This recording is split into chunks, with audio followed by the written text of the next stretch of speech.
രാജീവ് ചന്ദ്രശേഖർ ബി.ജെ.പിയുടെ സംസ്ഥാന അധ്യക്ഷനായിട്ട് തിരഞ്ഞെടുക്കപ്പെട്ടിരിക്കുകയാണ്. അദ്ദേഹം ബൂത്തിൽ സ്ലിപ്പ് കൊടുത്തിട്ടുണ്ടോ, അല്ലെങ്കിൽ വോട്ട് ചോദിക്കാൻ പോയിട്ടുണ്ടോ എന്നൊക്കെ ബി.ജെ.പിക്കാർ ചോദിച്ചോ എന്ന കാര്യം എനിക്കറിയില്ല. എന്തായാലും പൊതുവിൽ അവർ വളരെ സന്തോഷത്തോടു കൂടി തന്നെ അദ്ദേഹത്തെ സ്വീകരിച്ചതായിട്ടാണ് മാധ്യമങ്ങളിലൂടെയൊക്കെ അറിയാനായിട്ട് സാധിച്ചത്. കാരണം ഈ നിയമസഭ എന്ന് പറയുന്നത് അല്ലെങ്കിൽ പാർലമെൻറ്റ് എന്ന് പറയുന്നത് ഏറ്റവും വലിയ ഒരു ഓർഗനൈസേഷനാണ്. അപ്പോൾ അതിലേക്ക് നമ്മെ ഭരിക്കാനായിട്ട് അല്ലെങ്കിൽ നമ്മളെ എങ്ങനെ ഭരിക്കണമെന്ന് നിയമങ്ങളുണ്ടാക്കുന്ന ഈ ഒരു ഓർഗനൈസേഷനിലേക്ക് നമ്മൾ തിരഞ്ഞെടുത്ത് വിടുന്ന ആൾക്കാർ ഏറ്റവും കഴിവുള്ളവരായിരിക്കണം, അല്ലെങ്കിൽ എല്ലാ വിഭാഗത്തിൽപ്പെട്ടവരുമായിരിക്കണം. അപ്പോൾ അങ്ങനെയുള്ള ആൾക്കാരെയൊക്കെ സംഘടിപ്പിച്ച് വിടുന്ന ഒരു സംഘടനയുടെ തലപ്പത്തേക്ക് വരേണ്ട ആൾക്ക് കാലം മാറുന്നതിനനുസരിച്ച് ഒരുപാട് സ്കിൽസും നോളജും ഒക്കെ ഉള്ള ഒരു ആവശ്യമായിട്ടുള്ള ഒരു കാലഘട്ടമാണിത്. കാരണം രാഷ്ട്രീയം എന്ന് പറയുന്നത് അല്ലെങ്കിൽ പൊളിറ്റിക്സ് എന്ന് പറയുന്നതാണ് ഇന്ന് ഏറ്റവും വലിയൊരു ബിസിനസ്സായിട്ട് വന്നിരിക്കുന്നത്.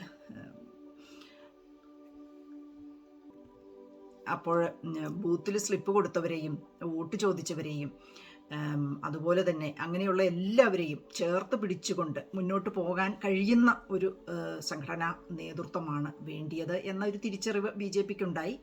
തീർച്ചയായിട്ടും ഈ ഒരു മാറ്റം കേരള രാഷ്ട്രീയത്തിൽ എന്ത് കൊണ്ടുവരും അല്ലെങ്കിൽ എന്ത് ഒരു മാറ്റമാണ് കൊണ്ടുവരുന്നത് എന്നറിയുന്നതിന് എനിക്ക് വളരെയേറെ താല്പര്യമുണ്ട്.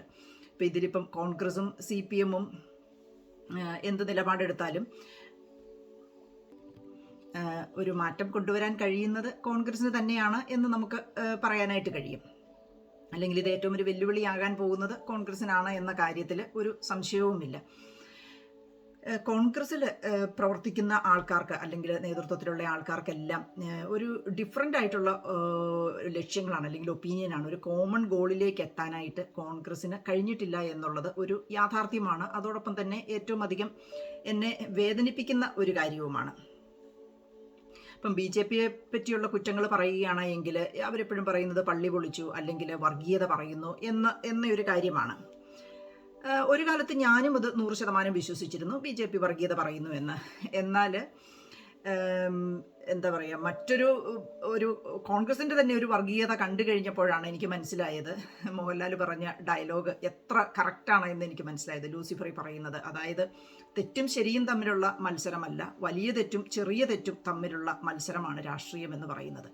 കാരണം ഒരു മതത്തിൻ്റെ അടിസ്ഥാനത്തിൽ ഒരു സംഘടന രൂപീകരിച്ച് അങ്ങനെ അതിൽ നിന്ന് പോരാടി അവർ ഒരു രാജ്യം തന്നെ സ്ഥാപിച്ചതിന് ശേഷം ഇപ്പോഴും അവർ മതത്തിൻ്റെ അടിസ്ഥാനത്തിൽ തന്നെ ആ മതത്തിന് വേണ്ടി നിലകൊള്ളുന്ന മുസ്ലിം ലീഗ് എന്ന രാഷ്ട്രീയ പ്രസ്ഥാനത്തിൻ്റെയും അതിൻ്റെ ഉപഘടകങ്ങളായിട്ടുള്ള എല്ലാ പ്രസ്ഥാനങ്ങളുടെയും തോളിൽ കൈയിട്ട് നിന്നുകൊണ്ട് കോൺഗ്രസ് എന്നൊരു പ്രസ്ഥാനം ഒരു ക്രിസ്ത്യൻ രാഷ്ട്രീയ പ്രസ്ഥാനം അല്ലെങ്കിൽ കാസ എന്നൊരു സംഘടന, ഒരു ക്രിസ്ത്യൻ മതവിഭാഗത്തിൽപ്പെട്ട ആൾക്കാർ ഒരു സംഘടന രൂപീകരിച്ച് അത് പ്രവർത്തനം ആരംഭിച്ചപ്പോൾ അതിന് നേരെ ഉണ്ടാകുന്ന ആക്രമണം അല്ലെങ്കിൽ അതിന് നേരെ ഉണ്ടാകുന്ന ഒരു ആക്രമണം കണ്ടപ്പോഴാണ് ഞാൻ ചിന്തിച്ചത്, ശരിക്കും ഈ വർഗീയത എന്ന് പറഞ്ഞാൽ എന്താണ്?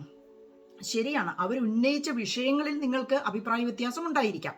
എന്നാൽ ഒരു സംഘടന എന്തിനാണ് രൂപീകരിക്കുന്നത്, എന്തിനാണ് ആൾക്കാർ സംഘടിക്കുന്നത്, അല്ലെങ്കിൽ എന്തിനാണ് ആൾക്കാർ മുന്നോട്ട് വരുന്നത് എന്ന് ഇത്രയും രാജ്യം 10-60 വർഷം ഭരിച്ച അല്ലെങ്കിൽ സ്വാതന്ത്ര്യം നേടാൻ സമരം ചെയ്ത ഒരു കോൺഗ്രസ്സിന് ചിന്തിക്കാനുള്ള കഴിവില്ലാതെ വരുന്നത് എന്താണ്? നമുക്കെപ്പോഴും ഒരു പ്രശ്നം ഉണ്ടാകുമ്പോഴാണ് നമ്മൾ സംഘടിക്കുന്നത്.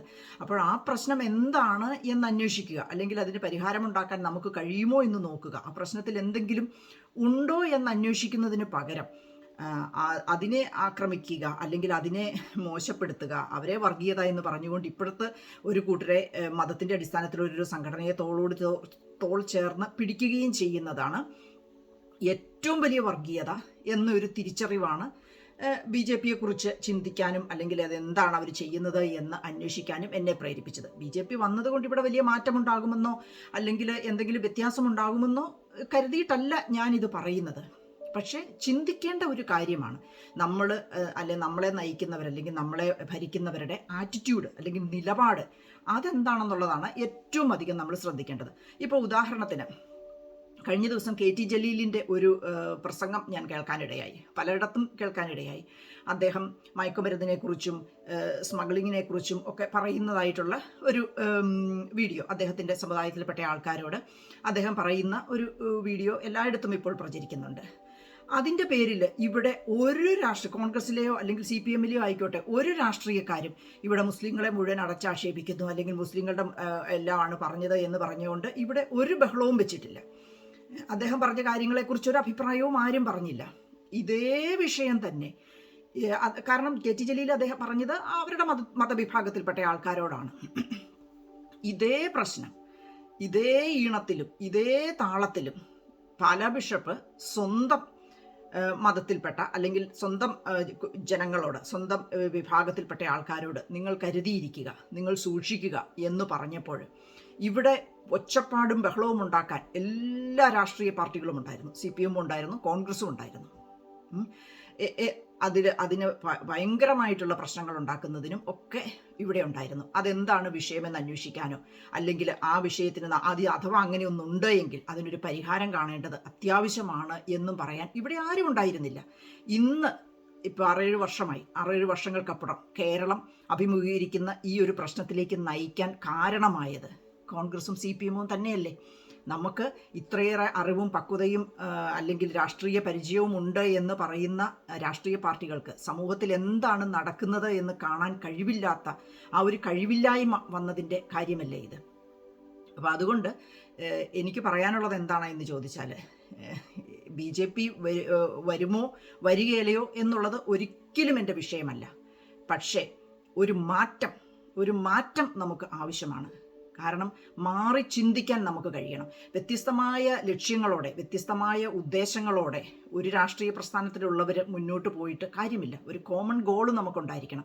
അത് ജനങ്ങളുടെ നന്മയും ജനങ്ങളുടെ സുരക്ഷിതത്വവും ജനങ്ങളുടെ ഉന്നതിയും ആയിരിക്കണം.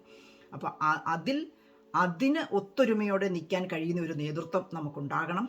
അതിന് മാറി ചിന്തിക്കാൻ കഴിയുന്നവരായിരിക്കണം. ശശി തരൂരിനെ മുന്നിൽ നിർത്തി നല്ലൊരു മത്സരം, നല്ലൊരു കാഴ്ചപ്പാട് കോൺഗ്രസ്സിന് ഒരു മാറ്റം ഉണ്ടാക്കാൻ കഴിയുകയാണ് എങ്കിൽ കേരളത്തിലെ യുവജനങ്ങളുടെ നിരവധിയായിട്ടുള്ള പ്രശ്നങ്ങൾ നമുക്കിന്നറിയാം.